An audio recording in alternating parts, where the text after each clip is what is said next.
My dumb ass fucked up. Wow, guys, I fucked up. I tried to do too much. I tried to minimize my screen so I could pull up the screenshot, but yeah, I messed up. So I'm gonna give y'all a second to come back in. I really was about to go in on that, and I really wish I could get some of the comments off of that, because I wanted to read those comments. So, damn, I keep fucking up. That's the story of my life. I try to do too much and fuck it all up. But I'm gonna give y'all a quick little minute to come back in if you would like.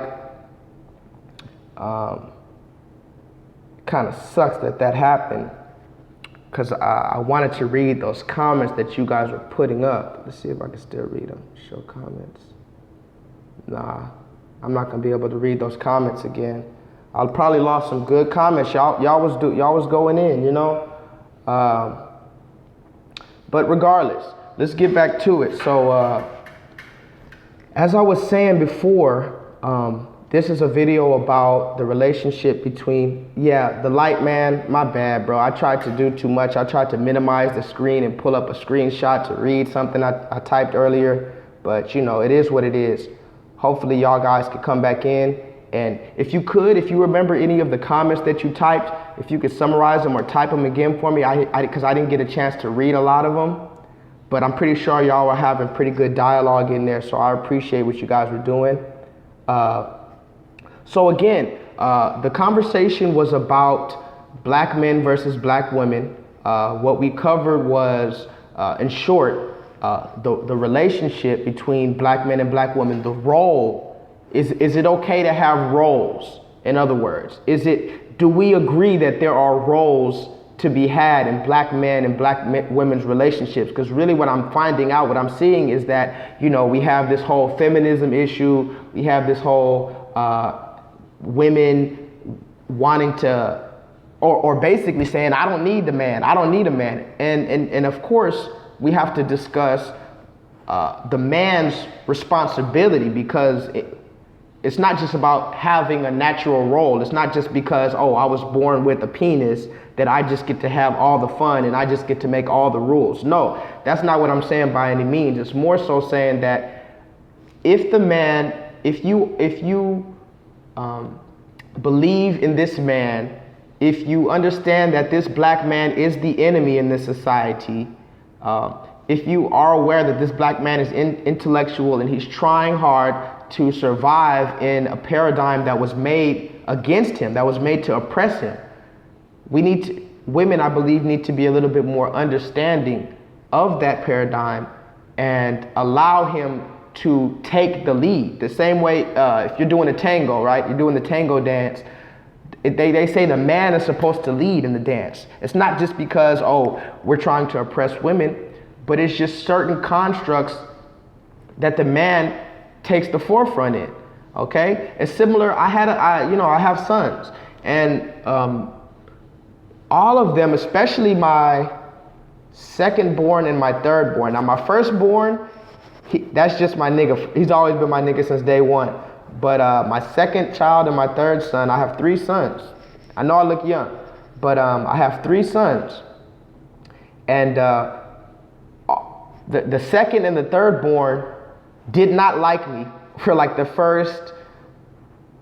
at least the first 3 months of their life. Like, especially my second born, I was like, man, fuck this nigga. This nigga don't like me, man. You know, of course I didn't mean fuck him. But my second born, he did not fuck with me for like the first 3 months of his life. I'd pick him up, he'd start crying. You know, he just wanted his mommy. And my third born, my youngest one, same with him. He just really wanted his mommy. He wanted mommy. And of course, she breastfed him. He knew her voice more often. He knew her touch. He knew everything about her. And I was just, he had heard my voice through, occasionally. And he was like, okay, I guess that's daddy. I guess that's some nigga. But it was mommy. He was getting all his nutrients and everything of substance from his mommy. And never once did I get mad at that. Never once did I say, give them to me and let me feed them and da-da-da-da-da. Never did I intercede on their relationship, because I understood that there's certain things that only a woman could do, right? There's certain things that only women could do. There's certain things that only men could do. But let's just talk about what women could do, because I'm a man and I don't want it to seem biased. Again, woman is mother. She's the bringer of, she brings life into fruition. So she's the one who gives nutrients to the baby. You know, there's going to be a certain connection to mommies. You rarely hear, oh, I'm a daddy's boy. Yeah, if you love your daddy, that's cool, and you're going to seek certain acceptance from your dad, and he's going to teach you how to shave, he's going to play football and basketball with you, he's going to wrestle with you, because you're both men. But you more so hear, I'm a mama's boy, mommy, and Tupac made Dear Mama, and these type of things. So we can never underestimate or belittle or disrespect or overlook or demean the role of a black woman in this society. Now, again, we're talking about black people right now. You know, I'm no apologies. This is about black people. So the role of a black woman is to bring forth life. But again, it comes with a delicate balance, right? Because it goes back to the conversation about the man and woman role. So many times I've heard as the father, because I think being a father is a little bit, it's overlooked. In other words, the woman has a great deal of power because she is the first teacher of the children. Agreed. The feminine aspect and masculine aspect, we need to find our balance again. Agreed. And forgive me for interrupting the live feed earlier. I tried to do too much and press something and cut off, and it was a few people commenting, and I lost all their comments. I wanted to read their comments, so if you had commented a question or something earlier, please type it again so I can address it. But let's talk about pregnancy, right? And having a child and the importance of a mother and a father. Okay, so I'm a father, right? And I take a great deal of respect and responsibility with that and honor with being a father. But you know what I hear so many times from women, not about me or whatever, but I've heard this about other men before. Oh, he's just a sperm donor. Oh, he's just the daddy. He didn't do shit. I'm the one who made life. And to which I would disagree. We have to always keep an understanding of balance. Yes, the woman grows the baby in her, of course, and the baby, she feeds the baby, and we're not taking anything away. But the man is the seed planter. You could say sperm is the seed. Actually, if you talk about the Bible again, that's what they call sperm, the seed, okay? Exactly, the seed and the soil. That's exactly where I was going with this. You think about the earth. You have a seed, which is our sperm, and we're the planter. Say I'm a man. I have my sperm. I have my penis. I am a planter. I am going to find a fertile soil, a preferential soil, and then a soil now being the earth, being the woman, right? The woman is the earth, and you dig a hole. So that hole that we dig is like her vagina. Now, we're all adults here, so we can use these words. My penis, and I am the planter of this seed, which is my semen. I'm going to use my penis to insert my seed, my semen, into this hole that I've dug, into this vagina. That is a fertile soil. That is something that now mind you, the planter is never going to he shouldn't go to just any old soil. He shouldn't just go to any old backyard and just dig up a hole and throw some seeds in there, expect something to work. The wise planter should find fertile soil, with a good climate, with good soil, with good air, with good that gets a good amount of water. So this means the man should find a woman that's right for him, that is going to teach the child right. You know, my mom always said, she used to always tell me, even when I was younger, she said, don't have sex with a woman unless you can imagine her being your son's mom. Because there might be an accident, or the condom might break, something might happen, and she might be your son's mom. And you don't want to just be some jump off from down the street that you don't need, that you know is whatever, a hoe or whatever. She should tell me. But it makes sense now because the planter should find fertile soil, meaning he should find a woman who's right for him, who's going to bring forth righteous life. So now that we've found out that the man is the planter, the woman being the soil, I plant my seed deep in the earth, which is in your womb. Now, once the planter puts the seed in there, he can leave actually. He shouldn't leave. He should stay and cultivate the plant and see that the plant is growing correctly. And then once the plant comes, he should take care of the plant, of course, being the child. But in all actuality, the planter, once he plants his seed in the soil, he can just say, hey, nature's here, the water's gonna fall, the sun's gonna come, and this planet, it'll be what it's gonna be, right? But it is the soil, it is the woman, it is the earth. Because if you ever listen to the gods and the earth, the 5% nation, they say peace to the gods, peace to the earth. The gods being the man, the earth being the woman. Why is that? Because she is just that. The woman is the fertile earth. She's the beautiful earth. So once I put this seed in the soil, that's my job. I am the seed planter. But you are the woman. You are the earth. And I'm taking nothing from that. And actually, it takes more effort to grow a plant than it does to plant one, than to just put a seed in the. All I got to do really is put the seed, dig up a hole, put the seed in there, cover it up, look at it, and I'm gone, right?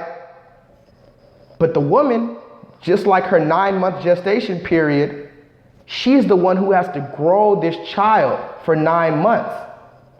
So the same way it takes a long time for a plant to grow is the same way that it takes a long time for a child to grow. So this is why it's important to honor the woman and make sure that she understands her worth.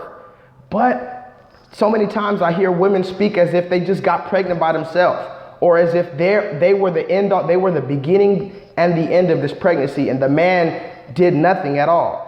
And so this is why you see Mother's Day is so exonerated, and Father's Day, just give that nigga some socks and he'll be all right. Mother's Day, you go to K Jewelers, you go to It Can Only Be Jared. You give her everything. But Father's Day, get that nigga some socks, let him watch the football game, blah, blah, blah. But really, with my sons, I know I love my sons more than myself. I love my sons. I have to love God the most because God facilitates all this. But I love my God, then my children, then myself. And some can say that's wrong. But that is what it is. And my sons know I love them more than anything. But sometimes my son's mom acts as if I can't love them as much as she can because she was the one who gave birth to them. And that doesn't make sense to me because, again, I am the planter. So when we go back to the concept, the planter and the soil, which one is more important? Is the planter more important or is the earth more important? Or don't they both have equal roles and an equal balance, and there should be an equal mutual respect between the both? So this is why I equate that to the man and woman as far as pregnancy. So that's that. Now again, talking about fatherhood, just staying on that topic for a quick moment, and then I'm gonna move forward. I was talking to somebody recently, and we were talking. I don't know how we got on the subject, but he started talking about Michael Jackson's dad. Y'all know Michael Jackson's dad, right? Joe Jackson. So Joe Jackson, we all know, a lot of people know about Joe Jackson. He was the father of Michael Jackson and Janet Jackson and all the Jackson 5 and all them. But Joe Jackson got a bad rap in society. Everybody called him an abuser. They called him the devil because he used to spank his kids and all this. And the person I was talking to a couple of days ago, he was like, yeah, Joe Jackson was just a bad dad and this and that. And I'm like, wait, hold up. I said, as a father, I find it disrespectful for someone, because this person I was talking to didn't have kids. So I said, you don't have kids, first of all. So I don't think it's right for you to call anybody a good father, a bad father, a good mother, a bad mother. Until you have kids, you don't know what it means to be apparent. So you can't speak on if they're a good or a bad. That's like me saying, oh, LeBron James or whoever else is a good or bad basketball player. If I'm not in the NBA, I can't make an assumption on what good or bad is if I've never picked up a basketball myself, right? So I said, wait, Joe Jackson, sure, I'm sure he had his faults, but we have to understand that Joe Jackson was a black father. Now that's undermined in this society because, as I've said before, you can't raise little Jamal the same way you raise little Brad or little Timmy. Meaning you can't raise a black child in 2017 America the same way you raise a white child in 2017 America. It just won't happen. We have different experiences, we have different outlooks, we have different histories, and we will have different lives, right? We're just gonna have a different life. So maybe you might be able to tell little Timmy, yeah, just go out and try your best and look at Christopher Columbus and George Washington, and you'll be okay. And that might be fine. But I'd be wrong to tell my black son, yeah, it's fine. Just go out, just try your best, and it'll be all right. Nothing's gonna happen to you. It would be wrong when we're seeing things like Trayvon Martin, Philando Castile, Eric Garner, Tamir Rice, Freddie Gray. We're seeing people being killed for the color of their skin, particularly being black. So already off top, I'm gonna have to explain to my child, whether it's at 2 years old, 12 years old, or 20 years old, I'm gonna have to explain to him that, wait a minute, you are black, okay? And yes, I'm still gonna be your parent and teach you all the birds and the bees and teach you everything else, but there's gonna have to be a day, or actually a consecutive amount of days, where I teach you about what it means to be black in society. Little Timmy doesn't have to learn to worry about getting pulled over and getting shot in his chest with his daughter in the back seat. It's not gonna happen. It's not gonna happen to Timmy. It's going to happen to Jamal and Lil Ray and all of them, right?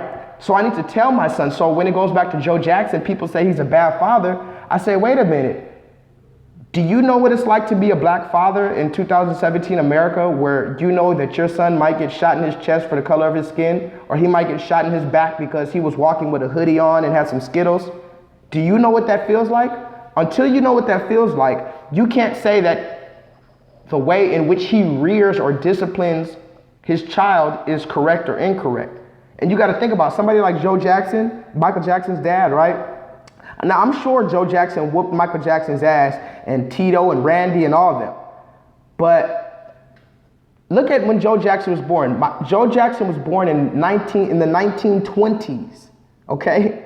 Imagine that, a black man growing up in the 1920s. What was his experience like? In 2017, I'm sure it's way different than how it was being black in 1920 something. That was a lot more open instances of racism and oppression. In 1920, they weren't even allowed to go to school with white people, not for another 30 years. So Joe Jackson actually didn't go to school with white people. So now, how can you say that a black man who grew up in 1920s America, how can you grasp that concept to understand where his mind frame is in raising these black boys? Because again, Joe Jackson didn't just have Michael Jackson. Joe Jackson had a number of black children, and black boys in particular, that he had to whoop. Now, you never heard Janet Jackson come out and say, yeah, Joe used to whoop my ass. No, Joe was whooping the boys. Why? Why was Joe whooping the boys and not Janet and Rebe and LaToya? He was whooping the boys because he understood what it meant to be a black man in America. Again, he grew up in the 1920s. Imagine all the things he had to see growing up and the things that he wanted to shield his child from. But knowing that in America, you can't shield your child once they go out the door. All you can do is pray for them. So as a black man, I'm telling you that when you have children, a black son, a black man with a black son, he has to prepare his son for this world. And if that means whooping his ass, yes, you got to whoop his ass. Because you know what? A righteous ass whooping is better than an ass whooping from the police. Because the police are not going to give a fuck about your child. The police are going to bang him over. If they don't kill him, they're going to bang him over the head with the baton. They're going to drag him out of his car. They're going to choke him, punch him, kick him, right? They might body slam his ass. They might do some vertical suplex, some WWF shit. Why? Because, again, we are the open enemy. We're public enemy number one, and it comes back to the construct of the role of man and woman in the society. Now, yes, you have people like Sandra Bland that was manhandled, and that was completely unacceptable. But the most instances you see of police brutality in America is with a police officer, a non-black police officer most times, and a black man. So how should a black father teach his black son in America, whether it's 1920 or 2017? How should he teach his son? What he should do is he should give him the real. He should give him the real history. He should give him real love, real perspective, and if it calls for it, a real ass whooping. Why? Because only a black father is going to know what it takes to survive in this society, because he is the one that's surviving in the society. You can't expect a black mother to teach a black son how to be a man, and that's where it comes down to the single parent households, where it's like, oh, now the dad is out and the mom is here, and now she has to teach this man how to be a man. And many times that has a number of consequences, whether he starts acting too feminine or too emotional, or whether he starts hating his father. But what I'm finding out is it's not necessarily always deadbeat dad. Like, to be honest, I've never met a man who had a son and said, man, fuck that nigga, I'm about to leave. Like, you always hear the stories growing up like, yeah, dad just left one day. Dad just got up and left one Wednesday afternoon and he never came back. I don't believe that. You're gonna have to really explain that to me. Show me a man who really just got up and said, you know what? Fuck this child. I raised him, I took him to the WIC office, I changed his shitty diapers, I put up with all his crying at 3 a.m., but now that he's about 6 years old, I think I'm just gonna get up and leave now. That doesn't happen. Many times what happens is there's a rift or a disconnect between the man and the woman. A lot of the times the woman pushes him out of the house, whether it be because she has a new man or she doesn't accept her role in the relationship. She puts him on child support. We know the creation of welfare made it to where if you're on welfare, you cannot have a man in the house. So this is another thing that disconnected our family structures, right? So there's so many different forms of subtle warfare that happen within the black construct of the household to either push the father out completely, or if he stayed, you have to demonize him and belittle his role and call him an enemy or a monster. It even comes down to, let's talk about LeVar Ball, right? LeVar Ball is a black man who has 3 sons, and his oldest son just made it to the Lakers. But there's a number of criticism from sports anchors, from commentary critics, and people on social media, and everybody's talking about the way that LeVar Ball controls his son's life, or he has involvement in his son's life. But I said, you know, how can a black man win, really?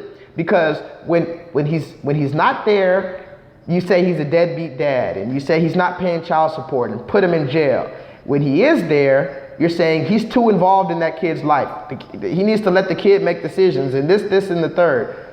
It seems like we don't want the black man to win, so we find each and every reason in a way to make him a criminal, to make him out to be some kind of bad guy. And that's not what we are. Many of us love our children. I'm speaking from my perspective, and I'm speaking from people who I know, my friends who have children. We love our children more than ourselves, more than our lives, because we see ourselves in our children. We see the beauty of God in our children when we look at them. But I can never win, because if I'm not in the household, you're going to call me a deadbeat. If I am in the household, you're going to find a way to say that I'm too abusive or I'm too hard on him. When in actuality, this is called tough love. I'm actually trying to protect him. Even if I spank him, it's because I want him to see the error in his ways before it's too late, before I can't protect him from the police shooting him, or him going to jail, or the nigga down the street feeling offended at what he did and shooting him. Because that's another thing. It's not just cops shooting us. It's mostly black men shooting black men. So, of course, I didn't want to take too much time on that. But I wanted to speak briefly on, hold on, let me see. Let me read this, okay. Appreciate you guys. Like I said, I know I had some more viewers earlier and it fucked up, but you know, it is what it is. One of the last things I wanted to talk about was Kodak Black. There's a rapper named Kodak Black, right? And wow, this is, you know, ugh. It's sometimes the stuff happens in society or somebody does something, I'm just like I know all the words of the dictionary and I still can't even explain this shit. But yeah, so Kodak, I'm gonna try my best. So Kodak Black is a rapper, 20 years old, from Florida, and he was on Instagram recently and he was talking about women. People were asking him, what do you think about this woman? You think she's fine? You think she's attractive? You think she's attractive? And they brought up Keke Palmer. Now, Keke Palmer is an actress, a black actress. She's about my color, right? But Kodak Black is a very, very, very dark black male. He's Haitian, very dark black. Dark skin, should I say. And when he was talking about Keke Palmer, who is my color, he said, yeah, Keke Palmer's cool, she looks cool, but I don't really like black chicks like that. I don't really like dark chicks like that, right? Hey, Conceited, my bad. No, you didn't get kicked off. I got kicked off. I was trying to do too much. I tried to minimize the screen and I fucked up. So sorry. And there was a whole bunch of good comments. I wanted to read them. But if you guys have any questions or anything to add, please do so.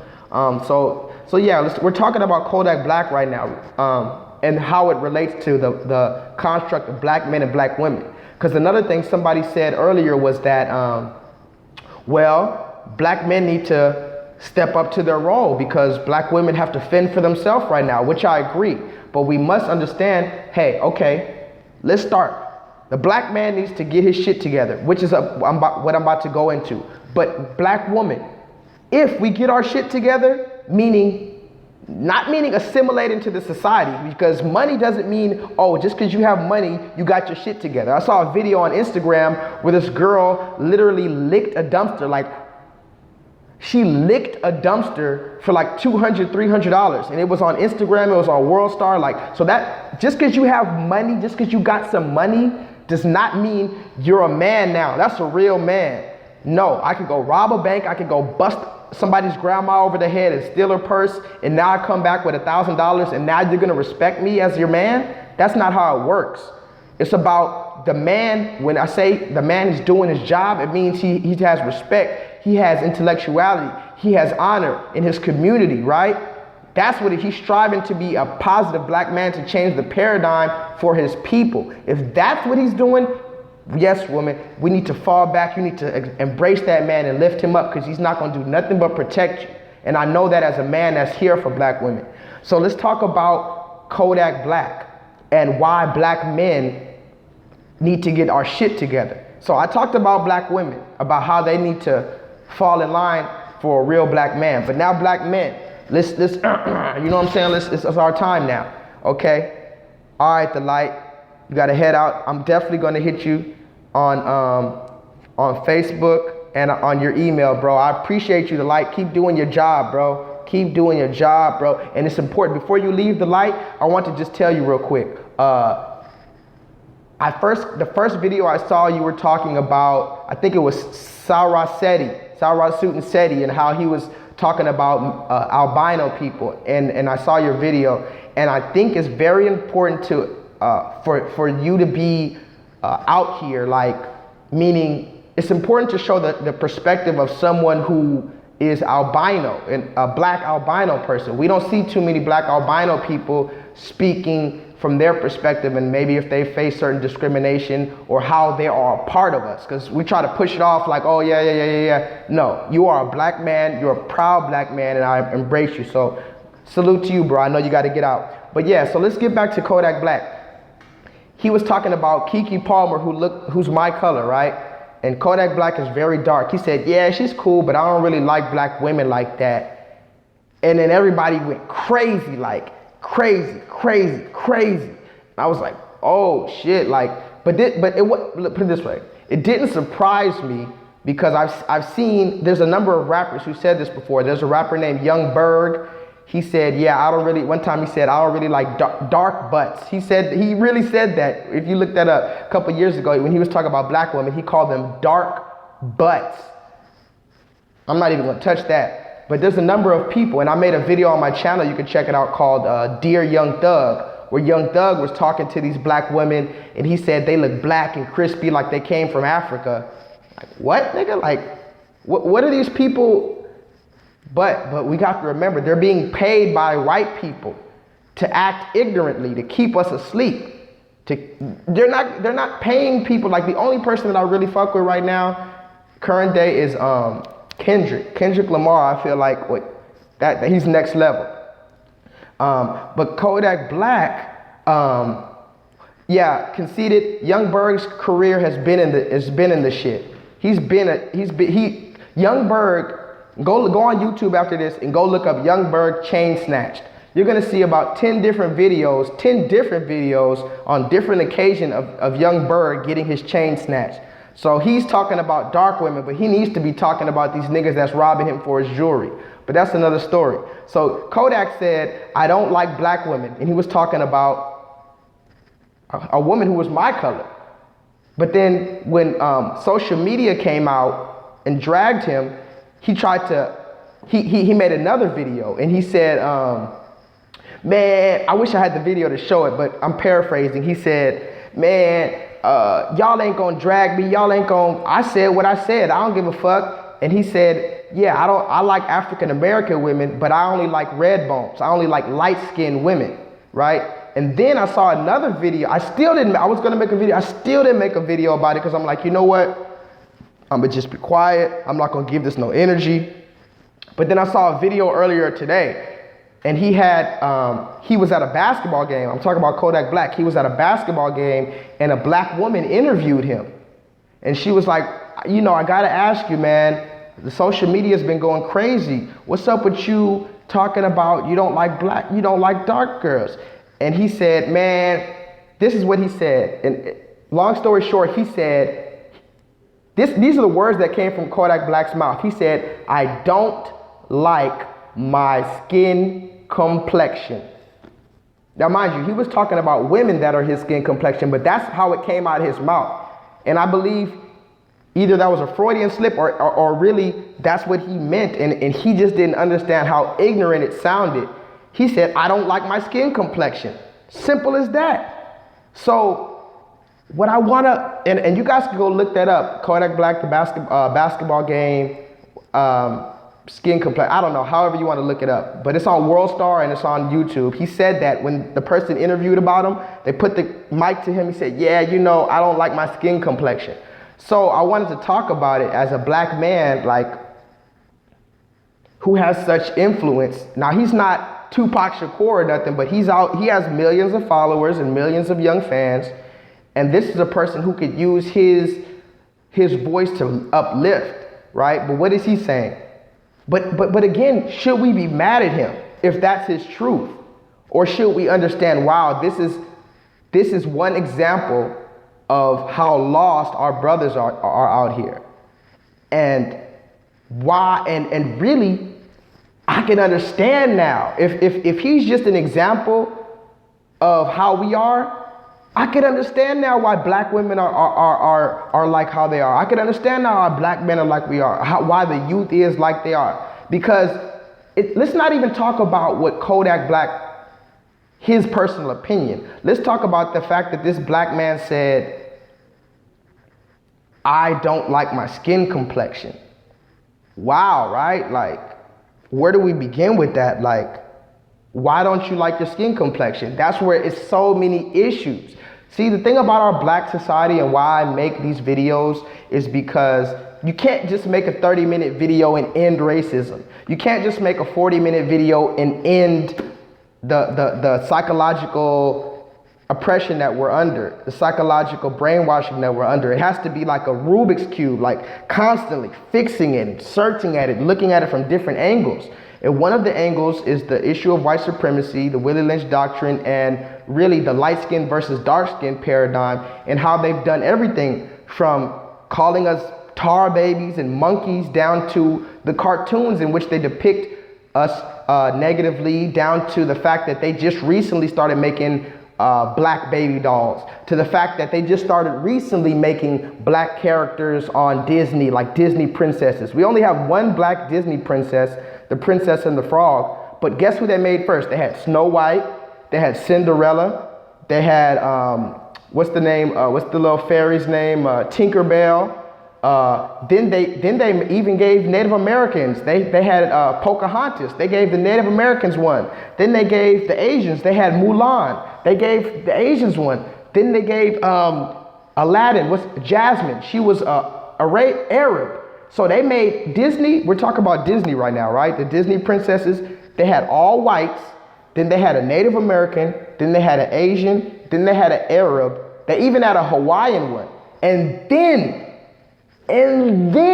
they gave us the Princess and the Frog, Tiana, the black princess. And again, I'm not saying that's not good. Hey, gravitate towards that if you need to, if that's going to help empower you. But see how they do us in society? Motherfucker, we should have, nigga, first of all, as black people, we should get a discount on everything, first of all. Y'all should give us, not even give, we should have more shit than we have. Y'all brought us here. That's why when I start talking my shit, I say, you know what? This is our motherfucking country, okay? This is our country.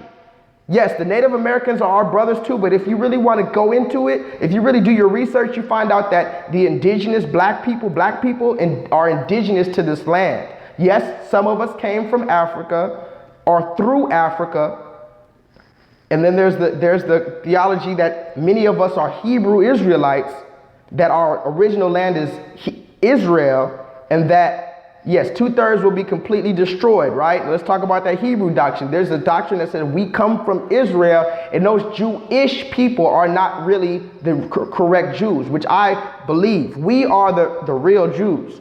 But if we're talking about melanated people, first of all, melanated people are the original people of this entire world. That is scientific fact. Even the white scientists say this. So why are we still fighting for acceptance? Why are we still fighting for equality when we are the first? When did we lose our equality? How the fuck can you make everything about y'all and give us the fucking crumbs off the table every time when we are the first? Look into the indigenous aborigines of Australia, black people, the people in Africa, black, the people in Israel, black, the indigenous Americans, black. So this is our country. But even though this is our country, what do? They make cartoons and they give it to the white people, they give it to the Native Americans, they give it to the Arabs, they give it to the Asians, then they give us a black princess. Right? We're talking about Marvel, like the superheroes. They give us a superhero like Superman, white man, Spider-Man, a white man, Batman, a white man, Aquaman, a white man, Iron Man, a white man, Wonder Woman, a white woman. And then now they have the Black Panther movie coming out. After all the motherfucking, they made every goddamn superhero imaginable. And then they give us Black Panther movie. And you know what people said when they saw the trailer for the Black Panther movie? All the white people said, oh, this is too black. This is too black. What the fuck? Like, this is what I'm saying about the hypocrisy of America. Have you ever seen a Superman movie come out and every motherfucker in there is white? And anybody say, oh, this is too white. When Iron Man come out, did we say this is too white? When Batman came out, did we say this is too white? It's okay when it's white. It's normal when it's white. But when it's black, oh, it's too black. It's too militant. It's too threatening. You need to mix it up. So this is what I'm saying. We have to understand the psychological, yes, our history is whitewashed. We can't have nothing. Let's see, the Holy One of Israel is going to press the reset button, and the ones that cannot be saved will be destroyed. You know, and that's hard for me to swallow because I feel like, I can save people. I can save people if I just read enough, if I just do enough, if I just come at them with enough logic, if I give them enough love, if I explain it to them, I can save them. This is what I stay up at night sometimes like, I can save our people. Please, God, just give me a microphone. You know, like I have like almost 700 subscribers, and I love my subscribers. Even when I had like literally 35 subscribers, I was like, yes, that's like a whole classroom full. Then I got 100 subscribers, and I was like, yes, that's like a college dorm. It's like a college classroom full. Then I got like 300 subscribers. I said, once I got 300 subscribers, I was good. I said, that's an army right there. 300, that's an army. And then I got 4, 5, 6. Now I'm almost at 700 subscribers. But all I need is a public platform. Like, I really need to talk, to look at you guys, not just on the screen. I need to see us, and just give me a microphone. I'ma wake y'all motherfuckers up. I swear to God, I'ma wake us up. But even then, there's a number of people that's gonna be like, man, who is this nigga, right? I could literally speak words from God himself, and they're gonna be like, but look at his shoes though. Oh, but look what he pulled up in though. What kind of shirt is that? Are those even designer jeans? That's what they're gonna be thinking about. Or, oh, look, he talks too white. He's not even black enough. He's not even hood enough. He's not a real nigga. Are you even from the hood? That's what they're gonna tell me when I'm trying to save their soul from this motherfucking paradigm of white supremacy. So again, it goes to, yeah, only 1/3 of us are gonna make it, bruh. The same way in the Bible it says only 144,000 people are going to make it. You know, you think about Sodom and Gomorrah. In the Bible, you talk about Sodom and Gomorrah. The story about that was that Sodom and Gomorrah is not like one long ass name for a city. It was Sodom and Gomorrah, right? This is two different places, two different cities that were next to each other, but that whole area was just full of just recklessness, right? So God was talking to, who was God talking to about Sodom and Gomorrah? I want to say he was talking to Abraham. I believe he was talking to Abraham. But anyway, let's just say he was talking to Abraham, and he said, God told Abraham, you know, I'm about to destroy Sodom and Gomorrah. These two cities, they're just full of wickedness. And Abraham said, wait, God, wait. Can I reason with you? Now, this is him talking to God. He says, God, if there, and then he said, God said, this is what God said. He said, I'll save it. Because he knew that Abraham didn't want God to burn down Sodom and Gomorrah. He said, look, Abraham, I'll save these two cities if there's 50 people there that are righteous. And then Abraham was like, wait. Okay, that's cool. Thank you for that. But what if there's 45 people there that are righteous? Are you still going to kill everybody there if there's 45? And God was like, you know what? You're right. I'll save it if it's 45. And then Abraham was like, wait. Okay, but what if it's 40 people there? Are you still going to burn it? And then it kept going back and forth with God, Abraham back and forth until he got down to 10, to where he was like, okay, Abraham, my child, if there is 10 righteous people, all there has to be is 10 righteous people in these whole two cities. Mind you, that's like, Los Angeles and Long Beach, or Brooklyn and Manhattan, or whatever, two cities. If there was only 10 people, that means there only had to be 5 people that were righteous in each city. He would have saved it, and he still burned it. That means that there weren't even 10 righteous people in 2 cities. So if you look at that nowadays, I say, oh, I get it now. This isn't about saving everybody. You know, not everybody is meant to be saved. Not only is not everybody meant to be saved, but the real cold part about it is that not everybody wants to be saved. Some people do not want to be saved. And I've had to deal with family members to where I've tried years, and I've cried tears, and I've shed blood to try to save my closest family, my blood relatives. And they turned on me, and they betrayed me, and they showed me that their allegiance was to this beast system. And yeah, I cried about it. Yeah, I had nightmares about it. Yeah, it kept me up at night.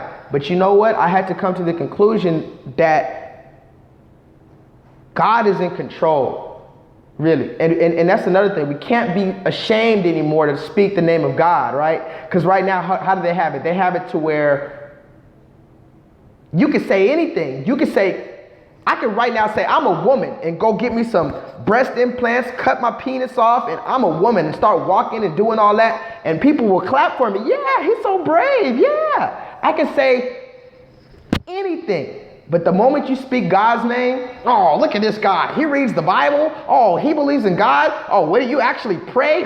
Oh, you're talking to some invisible man. Huh? See, every and of course there was only like 10 people on the live stream before. Maybe there's only however many now. But it's up to you and me who's watching. Even though it's a little amount, I know we're so caught up in views like, oh, if it's not 2,000 people watching, this nigga must be lame. But maybe God has put you here and me here at this particular time to speak to each other and uplift the small elect few who are meant to reach the kingdom of heaven. Because it says, wide is the gate to hell and destruction. Narrow is the gate to salvation.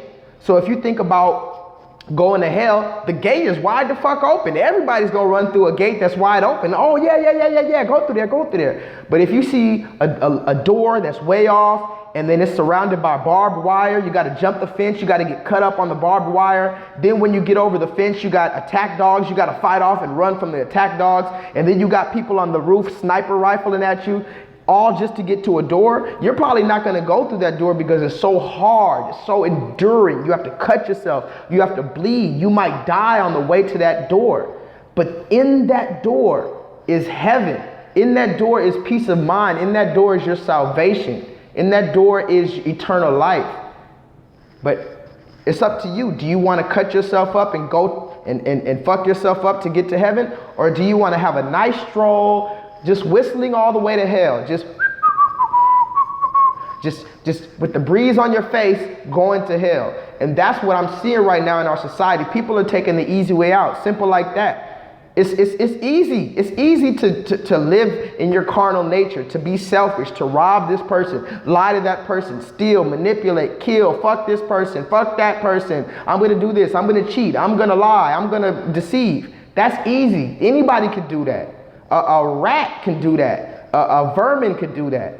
But only a real righteous human being could put his carnal, selfish nature aside and sit back and discipline himself or herself and say, you know what?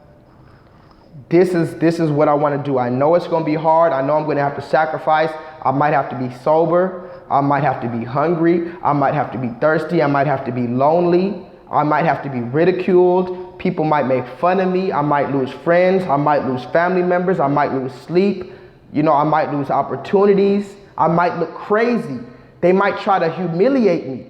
But that's what the story of Jesus is about. It's not just about some man who lived way back then. It's about can you fill Jesus' shoes? He wants you to fill his shoes. Jesus never came out and was like, oh man, yeah, you better bow down to me. No, he was like, this is how I want you to be, brother. Remember when that lady saw Jesus and she fell down and she tried to reach for his garment? She tried to reach for his clothes, like maybe if I could just touch his clothes, I could be healed.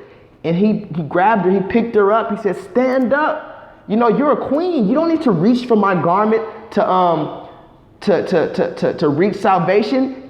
I am in you. The Father is in you. Learn to love yourself. You don't need my garment to be healed. And that's why they did Jesus like that. He didn't do nothing wrong. He was just showing them the right way, and they didn't want to live in the right way. So they beat him. They spit on him. They threw rocks at him. They ridiculed him. Oh, you're the king? You're the king of us, huh? You're the king of the Jews? Let me put this crown of thorns on your head. That's what that was. First of all, Jesus was a black man. So when you understand Jesus was a black man, then you'll understand why they beat him in front of his family and why they beat him in front of society. I never seen a black man get beat in front of his family, in front of society, and everybody's just clapping along and okay with it. Think about it, right? If Jesus was really white, on a side note, some people say it don't matter, but think about this. If Jesus was really white and he came here walking on water, healing the blind, resurrecting the dead, turning water into wine, this nigga, he would be the governor. They'd make that nigga the president. Like, what? You can make wine? You can heal blind people? Are you crazy? Oh, and don't get me wrong.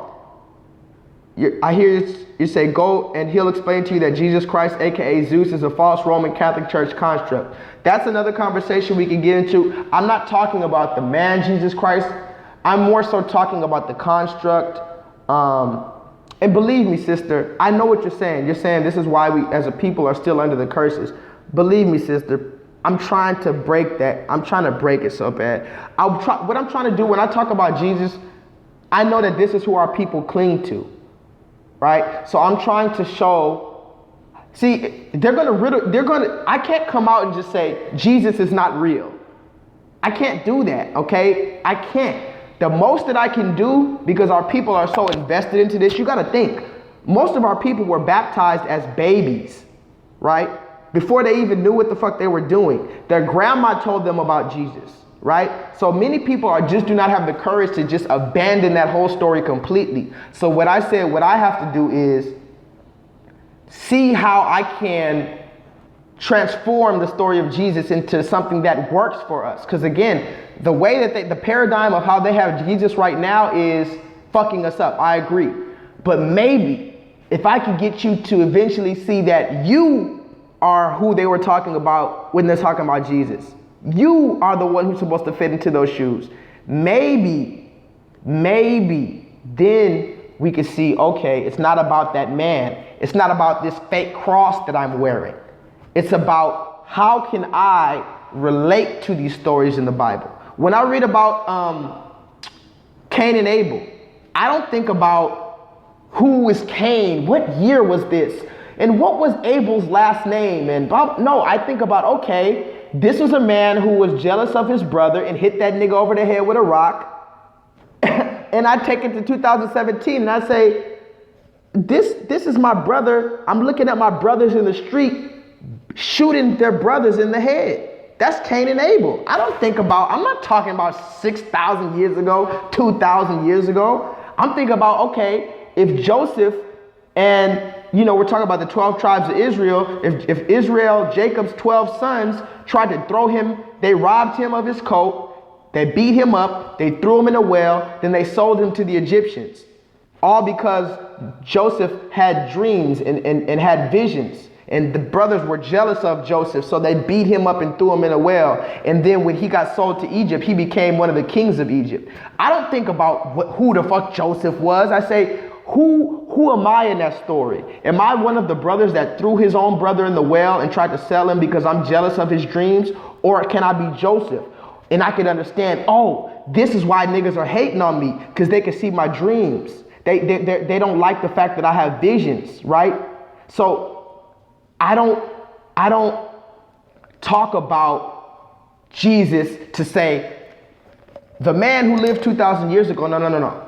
I say, how it can connect to us now. And yes, I tell people that he's black because, to be honest, if we could see somebody like Jesus who we've always looked up to, but he was a white man, if we could finally see him as a black man, then that's the first step in seeing that not only was he a black man, but he's us. He's black people. Jesus is black people. And that's why they sacrifice us. And that's why they were, the same way they hung him up on the cross, which is wood, is the same way they hung us up on a tree, which is wood. That's how I see the analogies. They hung us. They hung him. They beat us. They beat him. They mocked him, ridiculed him. They made propaganda about him. Let's see. Let's see what we got here. It says, leave the New Testament alone completely. Okay. It's for control, division, and confusion. It's not our book at all. It is a plagiarism from our holy book, which is the Torah. Yes, we are the Son of Man. Your words will either cause your name to be in the book of life or be erased from it. You have to start with complete truth from beginning, not fables. Don't use anything that came from our enemies. I agree. I do agree. Which is why I started reading the Bible again. I knew the stories growing up because I grew up with it. But, and this is, all I can do is kind of go off of what's presented to me. I know everything's been kind of tampered with. So I can't really do anything about that, but I can only try to gain perspective of what's here for me. So this is the King James, okay? And I started from Genesis. I just started a couple weeks ago because I wanted to read it for myself. And I'm already in Exodus about the story about, so I understand, I know the difference between the Torah, which is the old books, the Old Testament, and the first 5 books. And I know the controversy with King James. I know the controversy with the different translations. I know the controversy with Jesus and the New Testament, how they said he did away with the commandments. I know the controversy with all of that, how supposedly a lot of the things in the Bible were taken from other constructs, more ancient constructs. I know all of that. But I have to try to look at all of it and see from an outside perspective what the big story is. Why? And if Jesus was a fable, or if they did make it up, why did they make it up? You know, I can't just go off somebody else's perspective. You have to ask the Holy One of Israel to show you the complete truth. That's what I'm trying to do. You know, I honestly believe, I have not read have you read the Lost Pages of Enoch? I have not. I have heard of the Apocrypha. I don't know if that's what you're talking about, but, and I'm going to get that too. Once I read the full Old Testament, then I'm going to go and get the Apocrypha and read that. I don't know if that's the Lost Books of Enoch. I'm not sure if that's the same thing, but I was told there were other books that were taken out for certain reasons. But again, I can't just overwhelm myself with all this information, because we know this is the information age. And I can't just like, just all these books, all this information. I can't. It's so hard. You know, it's really, otherwise I'll lose my mind. But I wanted to take it from Genesis. That's where I knew. I wanted to take it from, in the beginning, God said, let there be light. I want to go from there all the way to the end in Revelation, where it says, you know, these are the words of blah, blah, blah. And then when I sit back, I say, okay, this is what I got from it. And that's what I think everybody should do. Even with my information, none of my videos should you say, oh, this guy's smart, let me just take that for. No, anything I've ever said, even if it sounds questionable, even if it sounds right, go on Google or go to the library, go to Barnes & Noble, ask your mom, ask an elder, have a counsel around you to find out if you think this is right, if this makes sense to you. You know what I'm saying? I'm just here as your brother. Like, I'm really your brother. You know what I'm saying? Like, I see us as family. Like, my whole perspective has changed. I see us as family. So we've been separated. And we might literally be family, because we might have been slaves and they just separated us from family. We might literally be family. So I'm trying to give y'all the jewels that I've gained in my life. I've been on this information since I was at least in 10th. I've been quote unquote woke, and I don't use that word often, but I'm saying woke because we know what woke means. I've been woke since about 18. I'm 28 now. You know what I'm saying? I know I don't look that, but I'm 28, bro. Like, I've been searching for 10 years since I had my first son, because I knew that I was going to have to be more aware for my son. I said, if I die, I need my son to take over. I need him to be the next.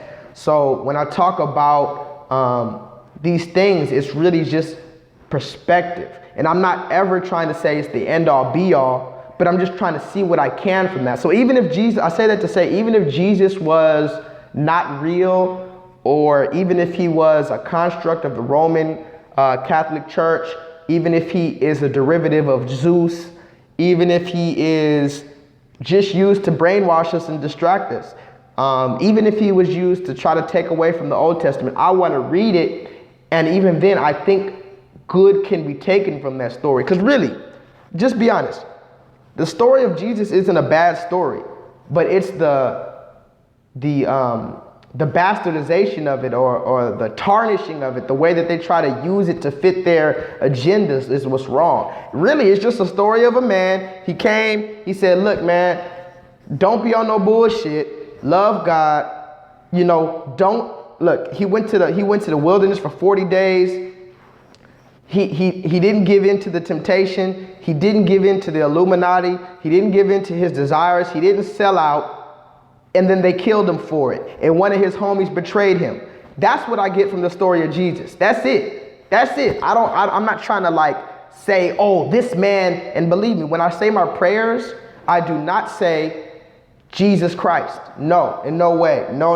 I have a video on my channel that says why I don't pray to Jesus. But that's one thing that I will agree that they try to get you with. They say you have to accept the name of Jesus Christ as your Lord and Savior in order to enter the kingdom of heaven. That's what Christians say. You have to admit from your tongue that the name Jesus Christ is your Lord and Savior. And I'm like, it doesn't sound right to me, because first of all, I know his name wasn't Jesus. I know that. We could go straight to the fact that he was a Hebrew. They spoke Hebrew. The letter J, the sound J was not available or was not invented when he was alive. Everything that we say that has a J was pronounced with a Y. So my name is Joshua. That's my real name, Joshua. And they would call it Yahshua. If you call Jacob, they'd call it Jacob. You know, they didn't have a J, so his name couldn't be Jesus. So you can't tell me you have to say Jesus because that wasn't his name. So that type of stuff I know. Let me read some of these comments right quick. Okay. He has revealed to me in my dreams. Many are called, but few are chosen. Agreed. Conceited says, I'm still researching, bro. It's so much that's still hidden for reasons I don't know. Exactly. It's so much hidden, right?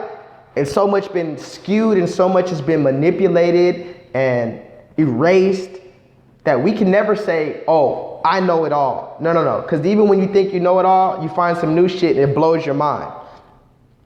Ferguson Factor says, put in the work, put in the research, and you will know the truth, and the truth shall set you free. I accept that. I embrace that. I appreciate that. Be free from the slave doctrines. I'm trying.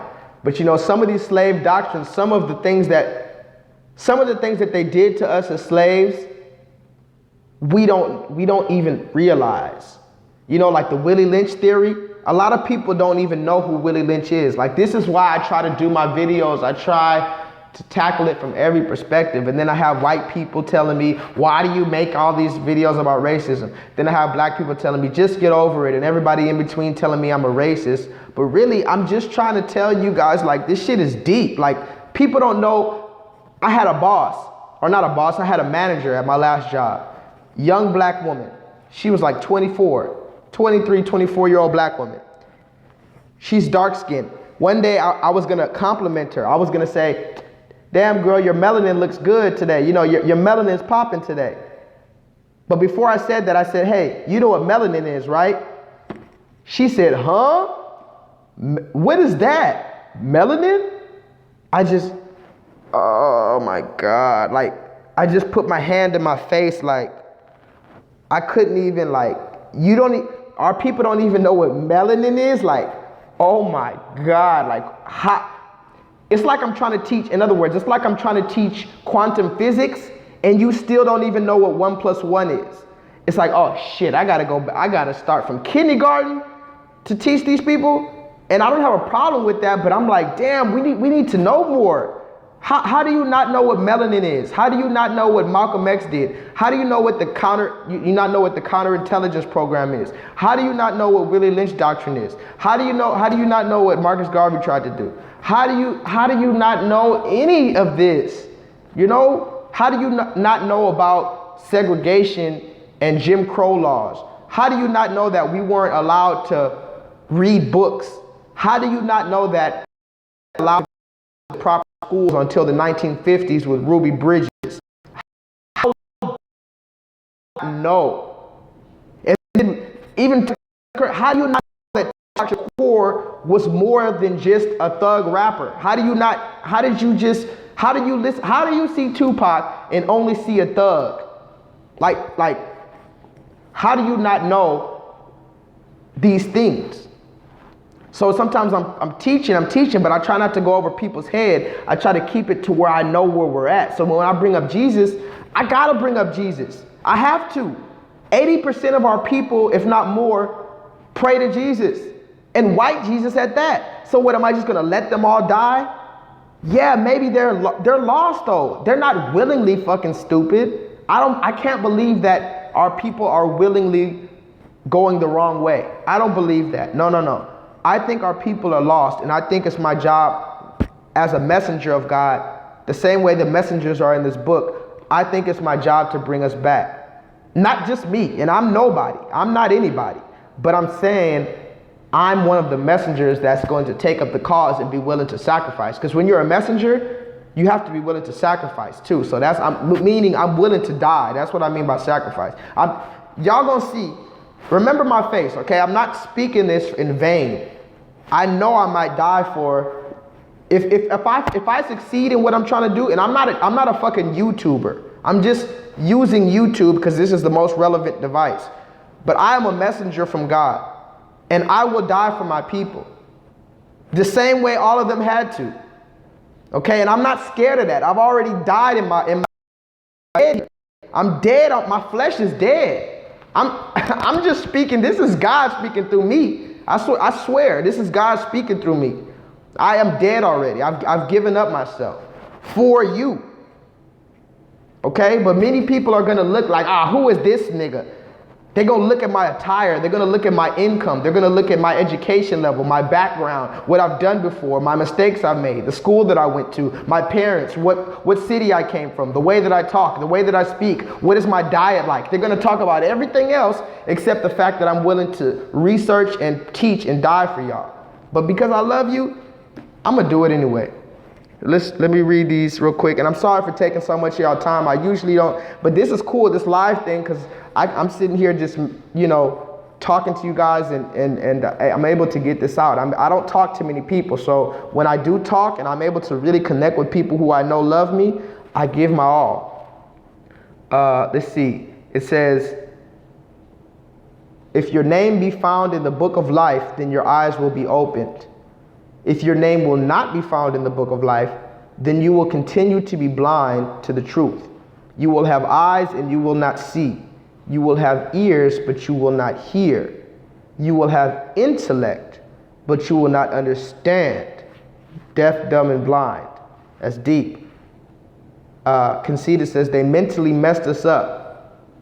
Look at our generation now. Black men emasculating themselves and women looking for validation in the wrong places. Damn, that gave me chills, man. Sometimes, I'm not gonna lie to you, man, and I'm bearing my soul, I'm bearing my truth right now. Sometimes I cry, like I'm a grown ass man, but sometimes I cry because I don't know what else to do, and I'm so fucking sad. Like that's the only word I could use. I'm sad. Men don't admit this shit, but I get sad like a baby. That's the only word I could use. I get sad because just what she said.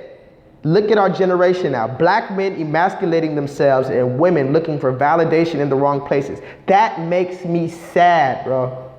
That makes me cry, because then I start doing more research and I see how fucked up they did us, how fucked up we are because what they did us. And then I had a conversation with an African dude yesterday, and he told me that his African family, they look at us as a separate people. These Africans come over here and they say, don't hang with those African Americans, because those African Americans have no morals, they're lazy, they're gonna steal from you.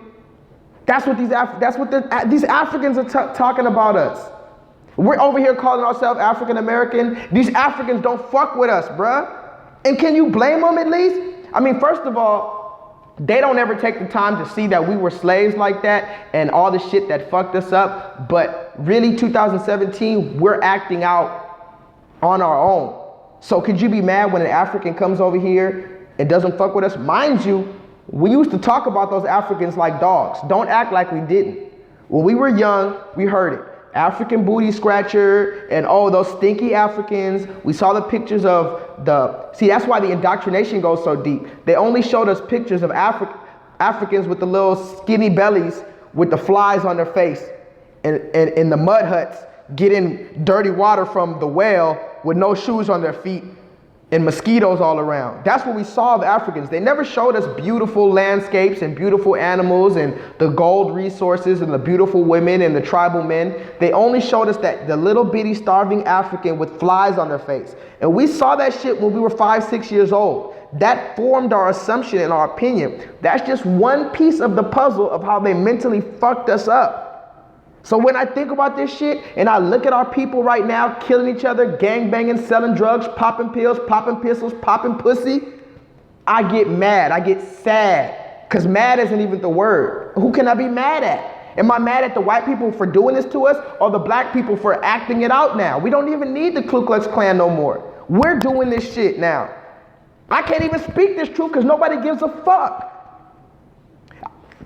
If I was on live right now and I put the title, I'm about to shoot somebody, or I'm about to blah, blah, blah, blah, blah, some dumbass shit, or I had a stripper right here twerking her booty and I was smoking a blunt and I was showing you how to cook crack up, this particular video would have thousands of viewers right now. This shit would be trending on YouTube. But since I'm talking about the relationship of black men and black women and our relationship to God as a people, we have, a few viewers, which I respect and I appreciate for who's here. But understand how we only want to see drama. We only want to see love and hip hop. We only want to see the NBA basketball game, right? And then Jay-Z dropped the album yesterday, and now everybody's talking about being conscious now because Jay-Z made a couple conscious songs. As if Jay-Z hasn't spent his whole career talking about some bullshit. But that's not hate. But it's just looking at how easily swayed our people are. Just all you got to do is make a popular person do something and we'll follow it. Whether it's conscious, whether it's unconscious, whether it's stupid, whether it's ignorant, whether it's anything. Just put the most popular person and have them do it and watch us follow like zombies. And that's not what we are as a people. We're not supposed to be like that. Let me read something else. Continue with the truth, only because if you spread the wrong information, then you will be destroyed as well. I agree, and I take that with a great deal of seriousness. This is why I don't make a lot of videos, okay? Now, I've made a few videos since I started. I've been on YouTube for about a year, but sometimes I'll go 2-3 weeks without making a video. Where you go on other YouTube channels, they got 2-3 videos in a day. Me, I'm quality over quantity. So I think about my subjects for maybe a week even, and tackle it from different things, tackle it, and then I make a video from my perspective. But I try not to say anything that's false or anything that I know that's going to have misunderstandings or anything that I know that's going to sway somebody in the wrong opinion. Because I know that the scripture says that a teacher, if you want to be a teacher, you're going to be judged more than anybody.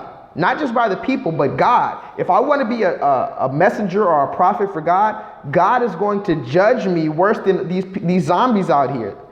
Because I'm the one who's trying to step out and speak for his name. So if I speak for his name and I say something that's wrong, or I say something that's ignorant, or I say something that leads people in a further wrong direction, he's going to take that vengeance out on me even worse. So I take that with a great deal of honor. I agree.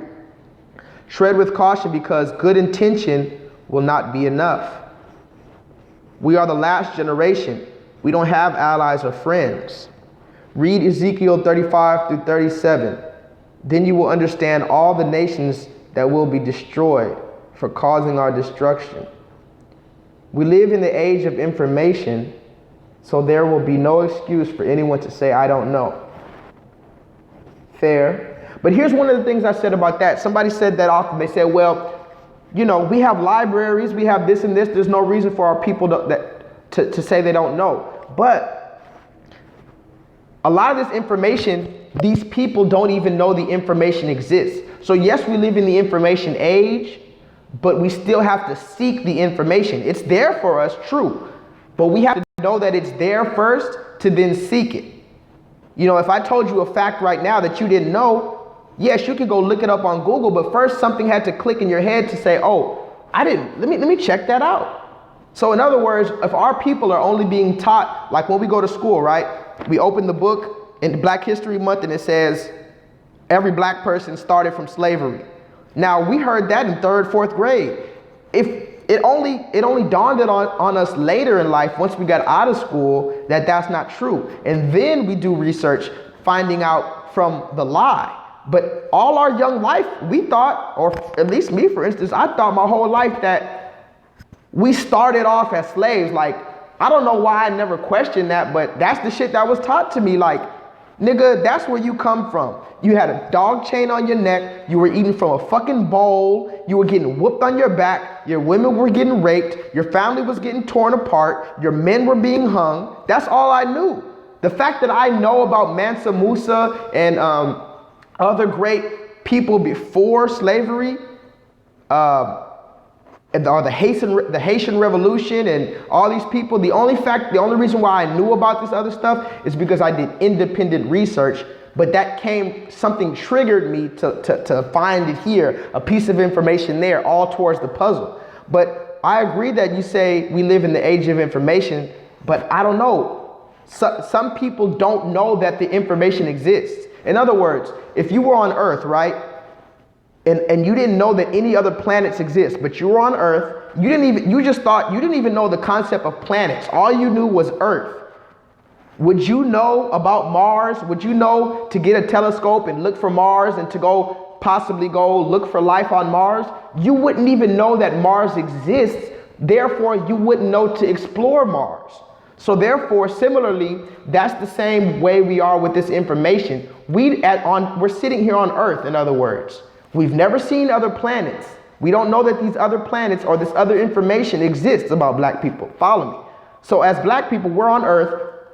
We're thinking this is all there is. This white supremacy is all there is. Slavery is all there is. We don't know that these other planets, which is our real black information, our real black history, exist. So how can we get a telescope to look for it if we don't even know that the concept of a planet? You feel me? So that's why I say, I don't think these people are just a lot of the people do ignore it, but most of our people that are lost out here, they're not ignoring it. They're just following the narrative of what's been given to them from our enemy, which when you think about it is silly. Why would you listen to what your enemy says? But think about it. These people have marketing strategies. They're psychologists. Our enemy is a very cunning people. That's how they took us from Africa in the first place. They're cunning people. So they have psychologists, doctors, priests, lawyers, politicians, teachers, college professors, all in line to lie to us and deceive us. They put it all on TV. They got multi-million-dollar movies to help further brainwash us. So we're in a deep spell here. We're not dealing with some fly-by-day, fly-by-night enemy here. Our enemy, the number one rule in warfare is to know your enemy. Okay, so let's know that our enemy ain't no punk ass bitch. We're not dealing with no punk ass bitch here. Our enemy is very cunning. Okay, let's see. Yeah, they constantly showed us that image of Africa. One day, a Ugandan lady told me that I don't know who I am as an African American. I still think about it to this day. Conceited truth. Look at my video titled The Hidden Truth About Africa. I have it on my channel, The Hidden Truth About Africa. I talked to a man from Uganda as well. Woo, that video was one of the first videos that really opened my eyes onto this whole Africa and African American dynamic and the way that they fucked us up. Watch that video and you'll see. It's some deep shit. Ferguson, tell me more about, you say the whole me to his path and showed me in my dreams. Let me know. Oh, he communicated to me through a panel of 12 giant men or angels in the form of men. They spoke telepathically to me. That's deep. And it's a significant number. I see it all through the Bible. Jesus had 12 disciples. You know, there's 12 astrological signs. There's 12 children of Israel. So 12 is a very significant number. If you had a dream like that, I would try to decipher it if I were you, because that's probably, you might be a clairvoyant or something like that. You know, that's deep. Even the information that's available is controlled. They own everything pretty much. Exactly. Like for instance, We're on YouTube right now. Now I'm spreading my truth. We're speaking this truth, but it's on their platform. The moment, like right now, it says I have a bad connection, poor connection. These motherfuckers could cut my feed off right now. If I start speaking too real, they could cut my shit off. This is not my platform. YouTube is owned by Google. So even if we go and type in, even if I tell you, hey man, go look on Google and do this research. Yeah, you can do it, but Google is owned by our enemy. So everything is controlled to a certain extent, even in this, especially in this age of information. You don't think, if we know that it's the age of information, you don't think our enemy knows that it's the age of information? They know that, okay? So they're gonna do everything they can to stop us. And another thing I wanna tell you guys real quick is be aware, because we're having a new awakening right now. Our black women are coming back to their roots. They're wearing their hair. They're dressing modestly now. Our black men are growing out our hair again. Back in the day, we used to have afros. Now we're getting dreadlocks again. We're wearing our dashikis. We got our ankhs on. We got the black power fist. We got the red, black, and green flags. So in many senses, it's an awakening of black people, just like it was in the 60s and in the 20s and other times before. But if you notice in history, every time black people start getting awake, what happens? The enemy comes to infiltrate. He either kills one of our leaders, or he infiltrates by doing things like putting crack in the hood, right? Introducing the crack epidemic, killed the Black Panthers. So every time they see us gaining, or take it back to Black Wall Street, when we got together and we made a whole town of black businesses, they came and dropped a bomb on us, a literal bomb, and blew our shit up. So every time we start coming together, they're gonna come for us. So this is why I said you have to be willing to sacrifice. And as a black woman, I don't expect you to be on the front line fighting like a man would. It goes back to the black man and the black woman role. I don't expect you black women to be on the front line fighting, but you need to have this truth in you. You need to embrace the black man. You need to embrace yourself. In other words, the black woman's role right now is to know herself, know her worth. No more twerking. And believe me, on a side note, I love a woman's figure. Oh, don't get me wrong. A woman is the most beautiful thing. Like her smell, she just smells so good. She's so soft, her body, her eyes, her voice, everything about a woman is so sensual to me. I love it, But you can't be twerking no more. You can't be showing your breasts no more. I'll be on Instagram, I see girls literally see-through shirt, showing their nipples, not just, I'm talking about, I can see the whole areola. I can tell what color your nipple is and how the diameter of your nipples now.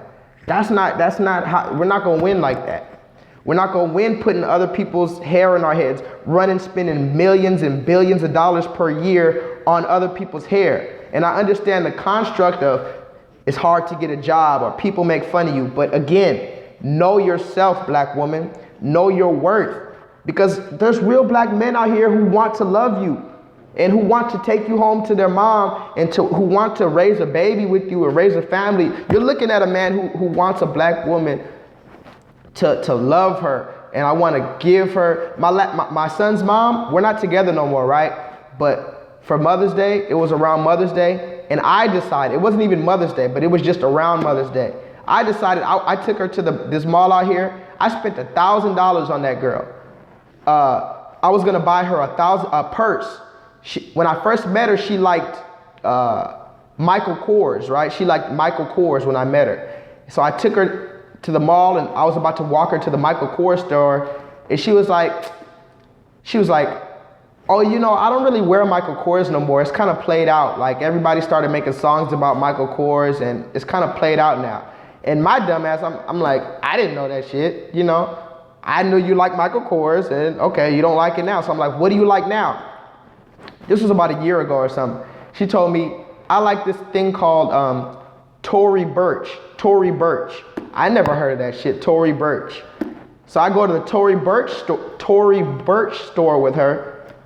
She picks out this purse. That shit is $800. Now, mind you, I was kind of balling at the time, and this is the mother of my son, and I loved her. I love her still, but we're not together. But I said, you know what? I was only expecting to spend $300 tops on a purse, because I went to the Michael Kors store before and I saw that the purses were like $300. I go to the Tory Burch store with her. This shit was $800. And mind you, before we went to that store, I took her to this place called Sephora, and I bought her like this $150 perfume, like Chanel perfume or something. It was $150 already. Then we went to the Tory Burch store. The purse she liked was $800. And because she was my queen, you know what I did? I bought the purse for her. Now mind you, I was like, are you sure you want this motherfucking purse? And you better keep this shit in a glass enclosure. You better sleep in this purse. This purse better have a helicopter, a little mini helicopter choppers in it. You better have a toaster in this motherfucking purse if it's $800. But it was just a leather purse. But I bought it for her. And I say that to say I spent $1,000 on my son's mom because she was my queen. And why do I tell you that story? It's not to brag, but it's to tell you I love women. I love my woman. I exonerate my woman. I revere my woman. I love, I appreciate, I relish her. Above all, above myself. I'll pull out the chair. I'll kiss you all day. I'll rub your feet. I'll rub your back. And it's not to be like on no simp LL Cool J type shit. It's to show you, you are the queen. You're my earth. And I'm the planter and you're my earth. I appreciate you. You do things I can't do. I can never do what you do, you know?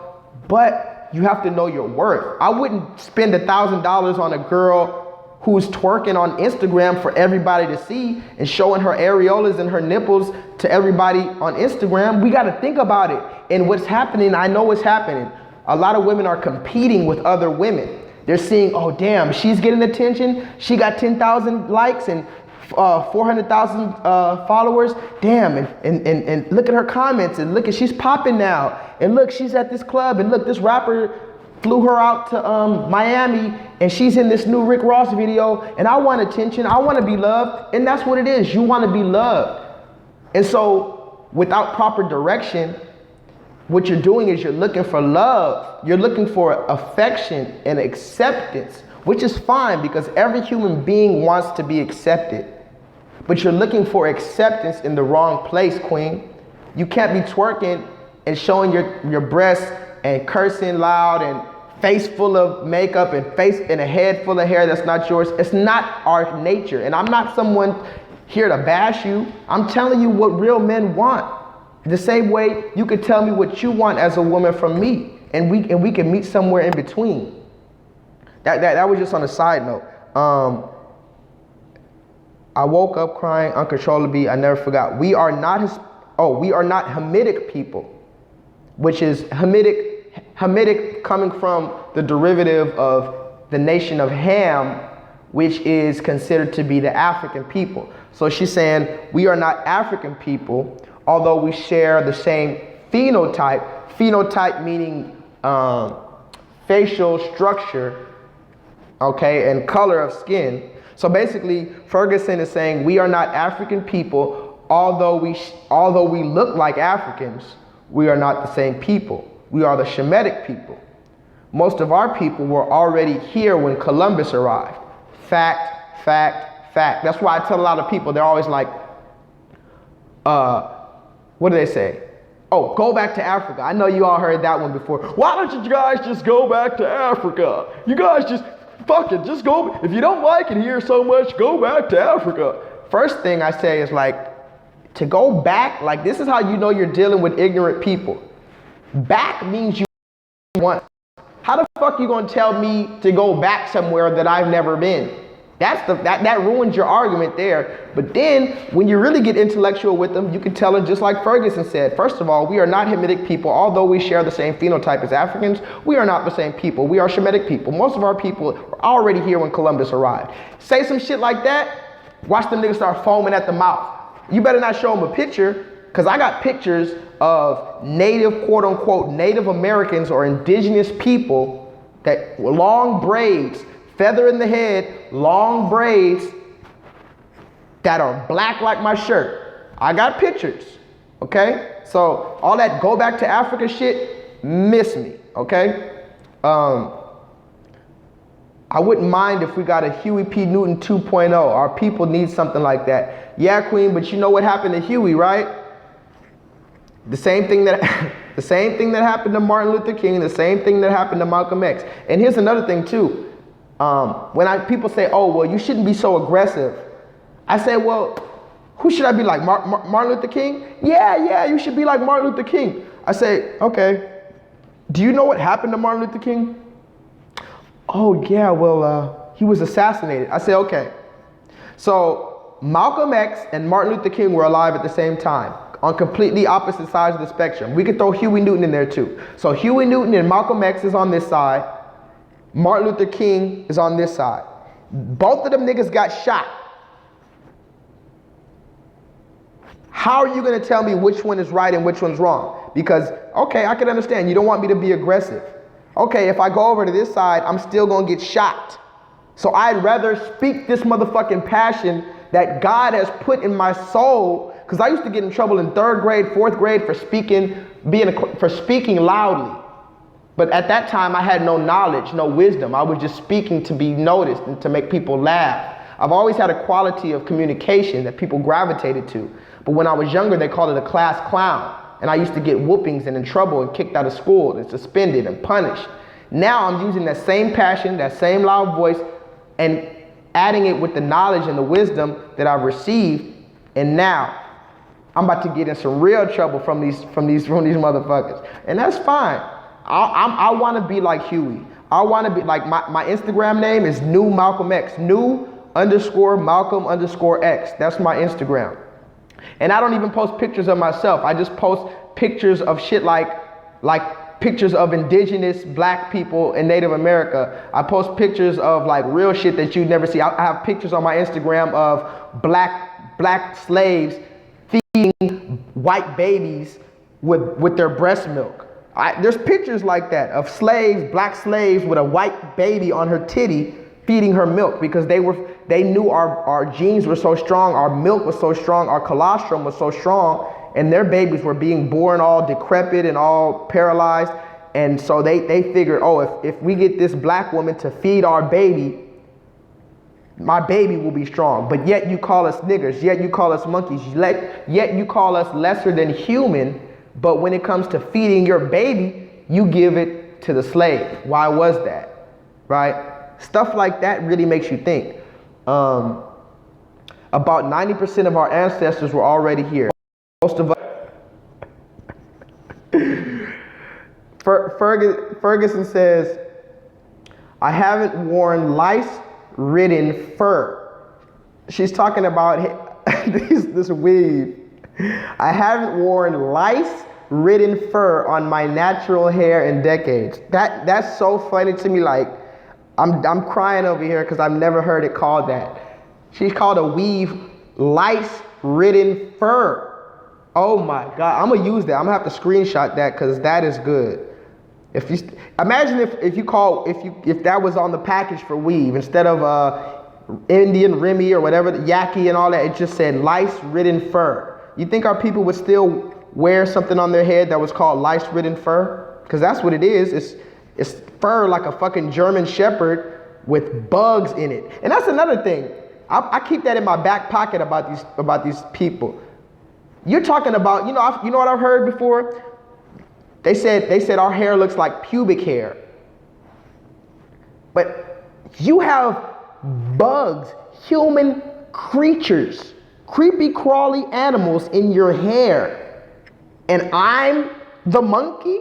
The last time I saw a monkey, he was digging out bugs out of his friend's hair. You know how monkeys, they sit in a row and they'll be eating the bugs out of their friend's hair?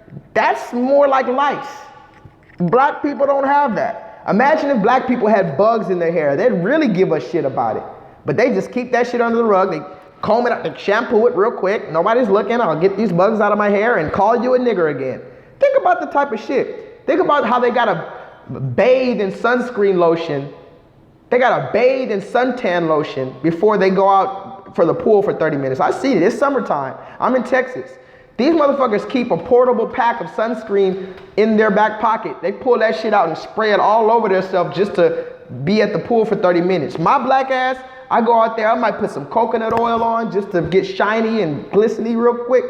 And my black ass goes out there and I get more powerful from the sun. So if we really understood the science behind the things that make us supreme on this earth, we're preferable. Even our large nose, we can inhale large amounts of air, large amounts of oxygen that goes to our brain, which helps our brain operate at maximum capacity. These things, everything, they talk about our nose, that helps us. Our hair helps us. She said, I've stopped perming my hair for about almost a year now. Salute to that, salute. These designers don't like the black people, but they'll gladly take our money. Fact, that's another thing. They out here taking our money. They had, I don't know if you saw this, Kendall Jenner and Kylie Jenner. They got some backlash because these are, the Jenners, Kylie Jenner and them, that's the Kardashians. They had t-shirts that they were selling on their website that they had pictures of Tupac and Biggie, and they put their faces over Tupac and Biggie on a t-shirt and were selling the t-shirt for $125. So yeah, they know how gullible we are. They take our money, they take our culture, they sell us cigarettes and liquor and guns and weave and all this shit, and nobody cares about us. You go into one of these Asian shops, they're gonna follow you up and down the store. I've had it, I've seen it. I have another video on my channel. I have 2 videos on my channel where these Asian people will follow me up and down the store and treat me like an animal, calling me a thug and all this type of shit, because I can't go anywhere without them following me and talking shit about me. But they'll gladly take our money. And guess what? We'll gladly go in and out of there week after week, day after day, hour after hour, giving our money up. And I can't tell our people nothing. Our people don't want to hear it. But again, we don't have no black-owned businesses, so how can I tell this man, stop shopping here? Well, fuck, where is he going to shop? He has to buy toilet paper. He has to buy water. He has to buy these things. He has to buy, vegetables and stuff. I haven't seen a black-owned grocery store in my town. I haven't seen a black-owned gas station in my town. I just haven't. And if I did, I would go there, but I haven't seen it. Glow, what's up, Glow? What's up, Glow? Ferguson says our natural hair picks up free. Because Ferguson, you already woke. I mean, you're an amazing queen. Like this type of stuff. See, people don't. You know what's crazy? Like people don't really argue about our people. We don't accept nothing. A lot of us don't accept nothing unless it comes from our enemy. See, Ferguson says our natural will laugh at that. Will literally laugh in your face and call you stupid and crazy until next year when some Harvard professor comes out and says our natural, black people's natural hair picks up frequencies and connects you guys to the creator. The moment that the Harvard professor says that, all of our people are going to start making memes and put it all on Facebook. Oh, did you know that our natural hair picks up frequencies that connect us to the creator? That's the thing about our people. We demean and belittle and disrespect and ostracize the black people who try to teach truth.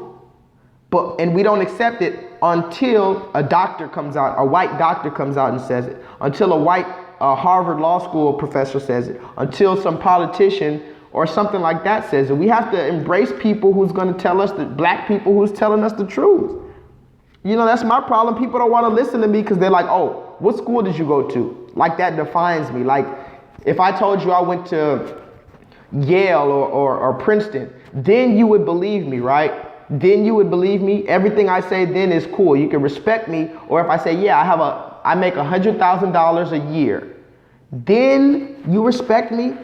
But since I'm broke, or since I barely did any college, but I did personal research for 10 plus years, and I have respect. Conceited says, Willa Killer, what's good, bruh? What's good, brother? Salute. Conceited says, all those chemicals is dangerous to health. So does your mom still use chemicals in your here's a question conceded for you. Does your mom still use chemicals in her hair? And did your mom raise you putting chemicals in your hair? And if the answer is yes, how old were you when your mom started putting chemicals in your hair? And also she says, wasn't MLK a puppet for the government? That is a debatable argument, and I've heard that argument, and I'm kind of on the fence on that one.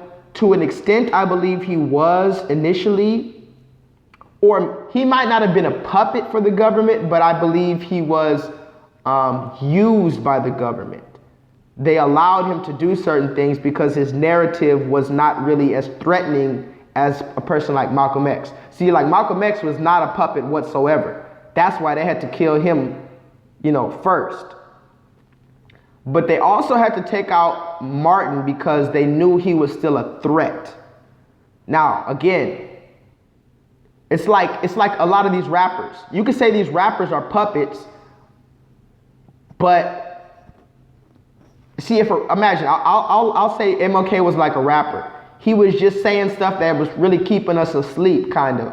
He wasn't trying to keep us asleep, but he would, just in what he was saying, happened to go along with their agenda. But they had to neutralize him because they knew he had the potential to switch it all around and really start speaking some shit that's gonna threaten their society.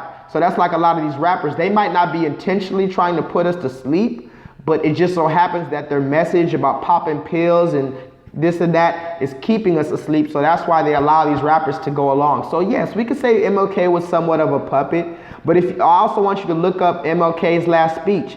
He was going off. MLK's last speech, he said, I know I'm not going to make it. He said, I know I'm not going to make it there to you to see my dream come true, which means he knew he was going to die. But he said, I promise we're going to make it. And he said, God told me we're going to make it. I've seen the top of the mountaintop already. We're going to make it. And the next day he died. And another quote by MLK I want to tell you is, he said, after the I Have a Dream speech, Martin Luther King also said he feels like his I Have a Dream speech, he said he felt like that was kind of a mistake because he felt like he was trying to assimilate his people into a burning house.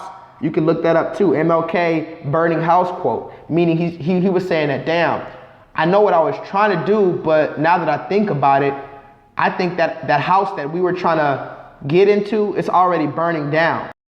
Meaning that towards the latter part of MLK's life, he realized that this house, our enemy's house that we're trying so hard to get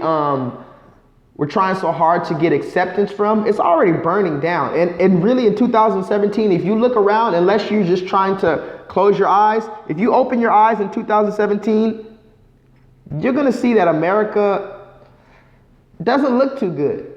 No nations really like us. North Korea is constantly tossing. And then we have this racial divide in America. So yeah, America is kind of fucking up right now.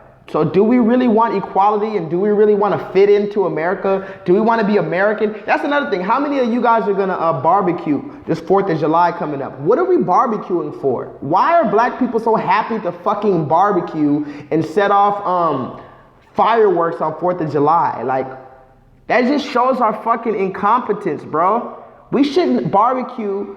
We should stay in the house on 4th of July. 4th of July should be our day that we actually come together and say, man, fuck it. Let's make a plan to really be independent. Do you know that on 4th of July, the Independence Day, we were still slaves? We were not free when they gained this is their Independence Day. That's another thing, goes back to psychology. They use words like Independence Day, and they constantly put red, white, and blue everywhere, and flags and big displays of fireworks and barbecue to make us feel like we're part of that shit. But if you even know the slight history, you'll know that we were not independent. First of all, we are still not independent, but much less we were not independent when they're on that day that they're talking about. Why are we celebrating on Independence Day? Glow says you should do blackface part 2. I am thinking about doing that. I just want to make it. That video got actually the blackface video. I don't know if you guys saw my blackface movie. That one got a lot of good replies, and it got a couple thousand views, a few thousand views. But I want to do a part 2, but I want to do it where it's just as impactful and just as surprising and just as meaningful and just as controversial as the first one. If you guys didn't see my blackface video, basically, I want you to go watch it. But you know, back in the day, they used to paint us. Here's the thing. They did so many different things to us, but one of the things that they did to try to make us feel bad about ourselves and to make everybody else look at us and laugh at us, this is what white people did. They used to take shoe polish, black shoe polish, and rub it all on their face to simulate black skin. Then they would take red lipstick and draw big red lips on their face, because that's how they view our lips. You know, full lips. Look at my lips.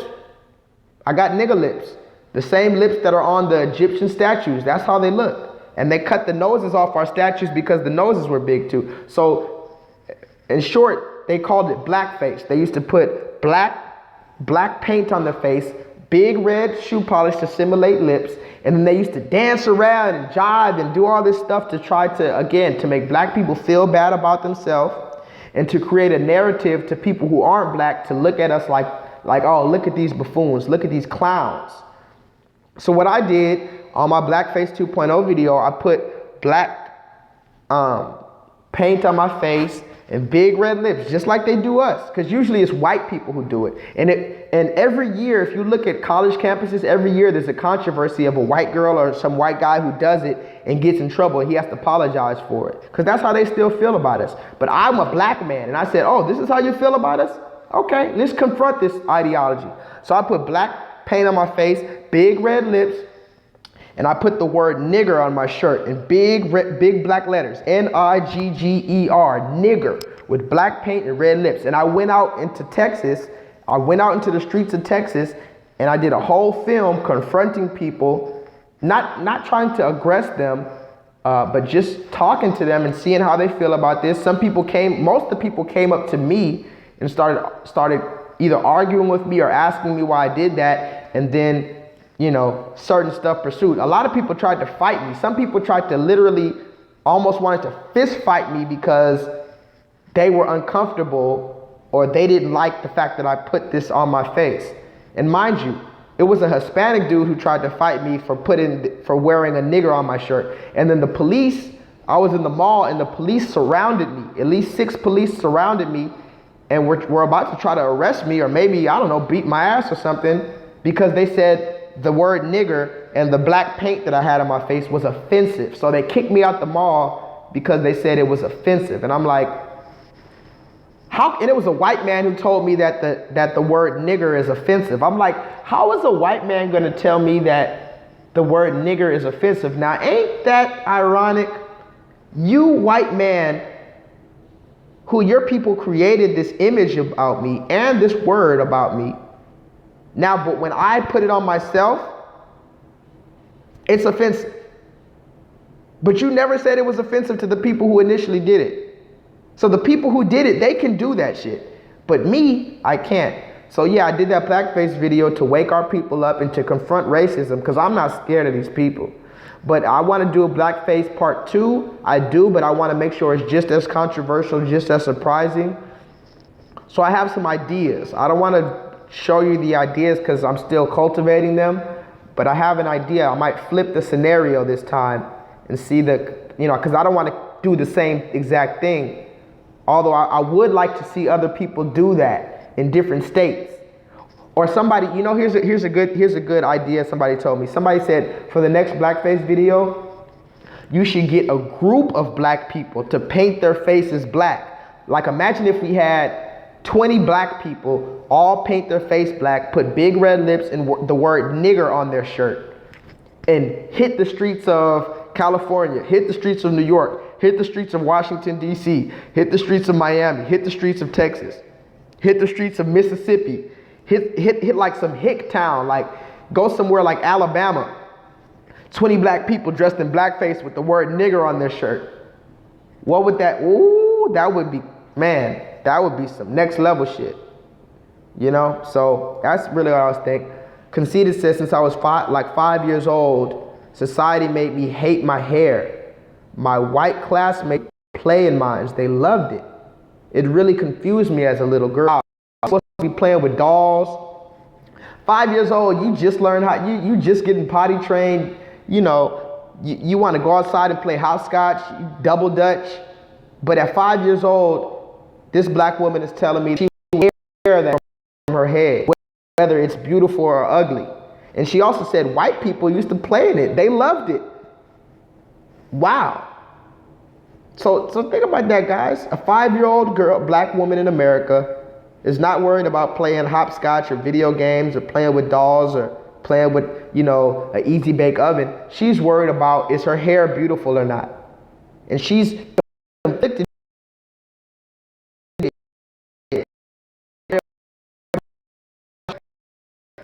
You never hear somebody tell a little white girl, you know, your hair looks like a fucking German Shepherd. You look like a dog.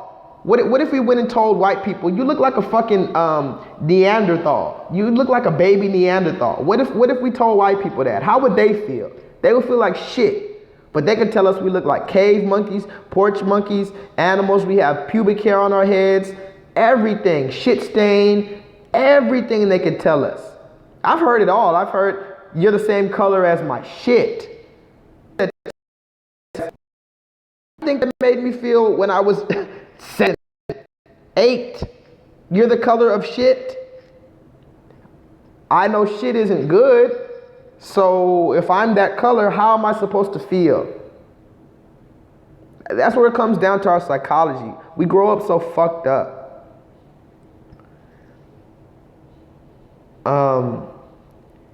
Glow said MLK started to tell the truth at the end. That's why they took him out. Exactly. They took him out because he said, you know, fuck that shit. I'm not assimilating no more. So they said, oh, because remember, it was JFK who was a white man, the president, but he wanted to help black people. Malcolm X, Martin, that was the order in which they took him out. They killed JFK first. They killed the white man first. You would think they would either save the white man or leave him for last, but no. They shot JFK first. They blew his fucking brains out in public. His brains went over his wife, all over his wife, in public. They were sending a message to these black people like, oh, we took our white president out. You don't think we're gonna do worse to you? But the black people still kept going. So they took JFK out. And then Malcolm X said, well, hey, it is what it is. They took him out. And then they expected Martin Luther King, who was the biggest one out of all of them, they expected him to just tone it down. But he did the opposite. He revved it up. So they had to take him out too. Now look who's around. The same people who were around back in the day, who were around MLK, like Jesse Jackson and Al Sharpton. Look at Al Sharpton now. Al Sharpton looking like a motherfucking skeleton bobblehead, taking selfies and doing dances and tap dancing and buck dancing for his masters. Jesse Jackson, don't even get me started. So the few people that we had that would have took that torch and ran forward, or took that baton and ran forward, they just gave up. They just sold out on it. Thing is personal satisfaction. These people are selfish. They just, like Steve Harvey and stuff, they just take this money and they say fuck our people. Fuck our people. I'm in a nice house. I'm in a nice suburb. I have jewelry. My family's fed. I'm doing good. I have an education. I have a degree, and fuck my people. That's not how we need somebody who's gonna be down for us from the beginning to the end, even if they gotta die for it. Yeah, man, I don't want to take too much of your time. I'm just reading these last few comments and I'm gonna get out of here because I know it's late. But Conceited says, yeah, she's not celebrating 4th of July. Ferguson said 4th of July is just another day for her. We're still captives in our land. Glow says, my blackface video reminds them of the stuff they do to us. And here's my thing. Yeah, I know it reminds them, but it's like, you know what's crazy about some of these white people? Like, they know what happened to us. And it's not even like I want reparations, like money, but they never even came out and said, you know what? That was fucked up. I'm sorry for what happened. They don't even say nothing like that. That's why I be going so hard. Because I'm like, if y'all really are righteous, quote unquote, talk about, oh, I never had slaves and I love all people, all lives matter. If that was really the truth, you would really step back and say, you know what, black people, what happened at the hands of our ancestors to your ancestors was fucked up. And I can understand under those circumstances why it might have negative side effects on your society. They never said that even once. None of them say that. They don't even say, I'm sorry, bro. So I have to go hard on you because you're obviously not here for me. And then when we try to speak out and speak our grievances and tell why we're so hurt, they tell us to get over it, but they don't tell the people in the Holocaust to get over the Holocaust, the Jewish people. They don't tell the people who were affected by 9/11 to get over 9/11. On 9/11, what do they say? Never forget. So never forget 9/11, never forget the Holocaust, never forget Vietnam War, never forget any of that, but forget slavery. Just get over it. Forget segregation. Just get over it. Forget the fact that we put German shepherds on you to bite you up. Forget the fact that we sprayed you down with water hoses. Forget the fact that we hung your family from trees from their necks and cut their penises off and kept them as souvenirs and had our family around looking and smiling at you. Just forget it. Just forget it. No biggie.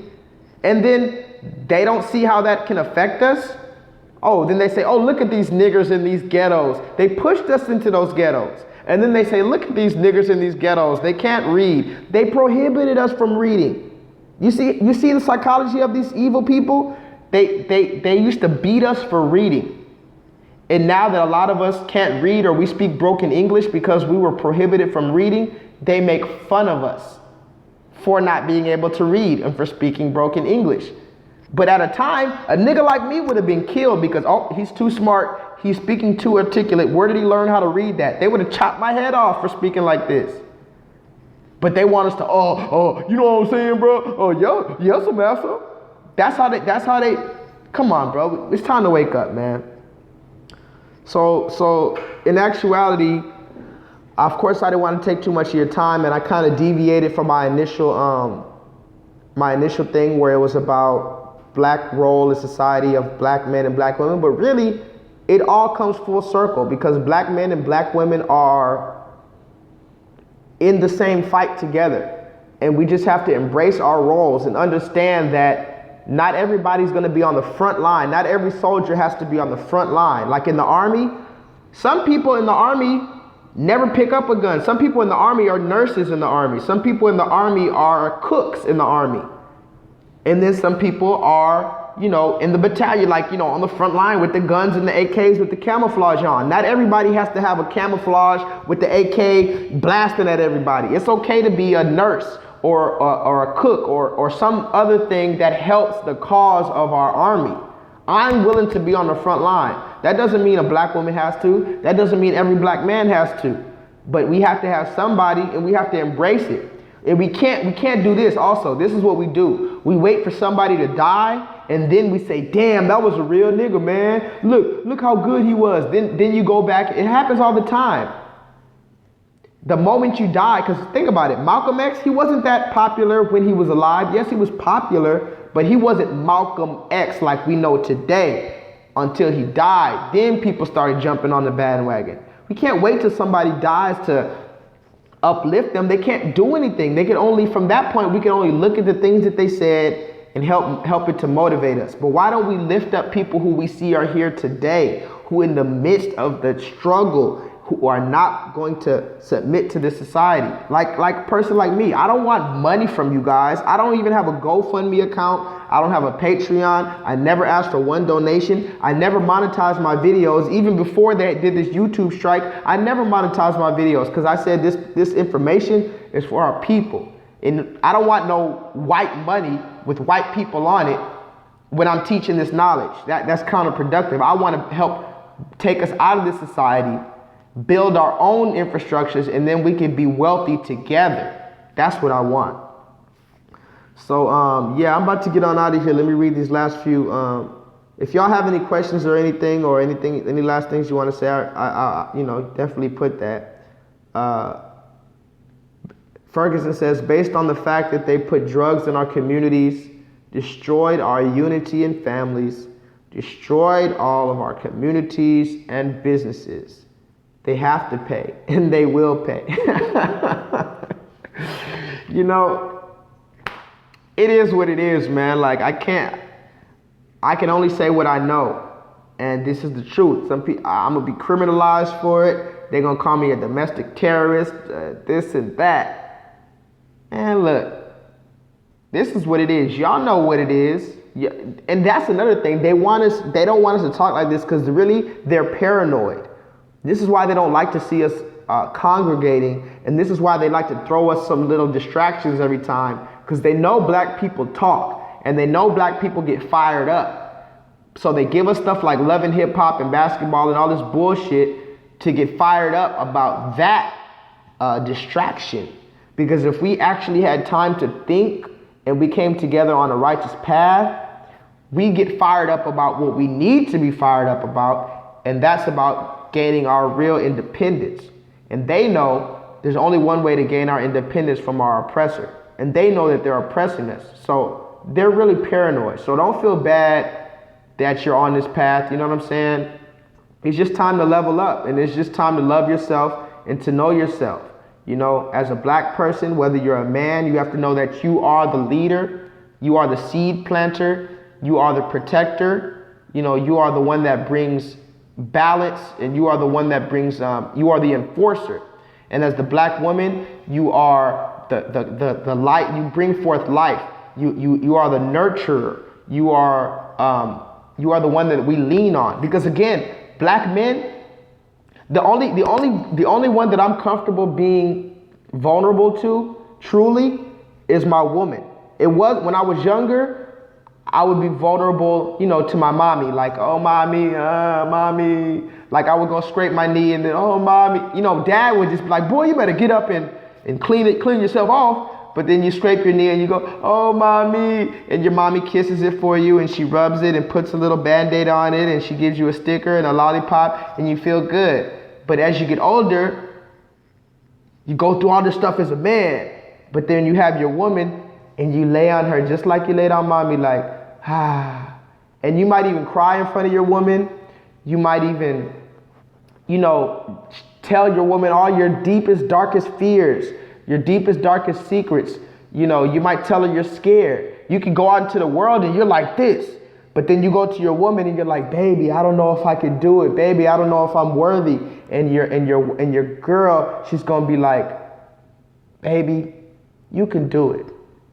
That's what we want from you, women. We want you to fall into your role because look, before I go, let me just say this. Men don't want a woman who acts like a man. I'm just sorry, okay? Don't act like me. Don't do that. I can be gay for that, which I'm not, by the way. But if I want a man, I'll go get a man. We don't want a manly woman. We want a woman so that I can come to you and you can uplift me like only a woman can. I come from your womb, woman. I come from your breast. That's why we love breasts so much. We see a good pair of breasts, we're like, bah, bah, bah, bah, bah. Because the first thing we ever had was breast. The first place we ever came from was the vagina. To be honest. So I don't want somebody to act like a man. I'm that man. I go out, look, I'm in the little gym right now, okay? Right? So this is like 30 pounds, okay? I don't want my woman to be in here doing this. I can do that. This is what I'm here for. I'm here to be the warrior. I'm here to be the provider. I'm here to be the protector. I'm here to be the enforcer. I'm here to be the soldier. I'm going to do this. I'm going to be hard. You can't pick this 30 pounds up and do that over and over. You're not supposed to. So don't try it. Just live in your role. Because then when I come home, I don't want nothing hard like me. I want something soft. That's why the man's penis is hard and the woman's vagina is soft. It is two opposing ends, neither one above the other, but when they come together, they bring forth life. So, with that being said, I appreciate you. Hey, Evan, what's up, bro?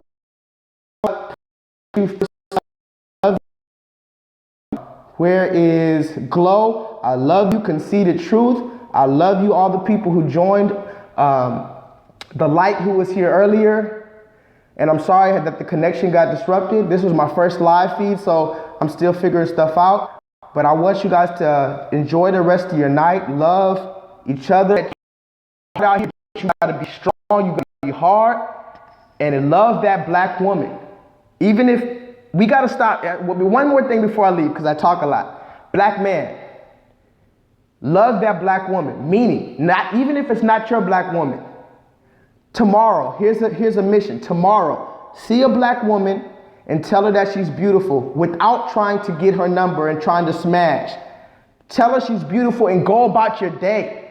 Give her a genuine, look her in her eyes and give her a genuine compliment. Look at a natural sister that's wearing her natural hair, because you know how hard it is for her to wear her natural hair, and tell her, hey, I like your hair. If she has an afro or twist or something or braids, tell her, hey, I like your hair. Make her feel that and just walk on. Don't ask for her number. Don't pull it to the side and, hey, mama, can I holler at you for a minute? Don't do that. She gets that enough from these fake ass niggas. Don't do that. Show her that she's a piece of art. And black woman, love yourself. Stop showing your breasts. I know it's going to take time to deprogram and decompress from this system, but know that we love you. We want you to be the mother of our child. We want you to be our soil, our earth. Okay? And when you see a black man, just give him a look, whatever you got to do. I'm not here to tell you what to do, but embrace them real black men.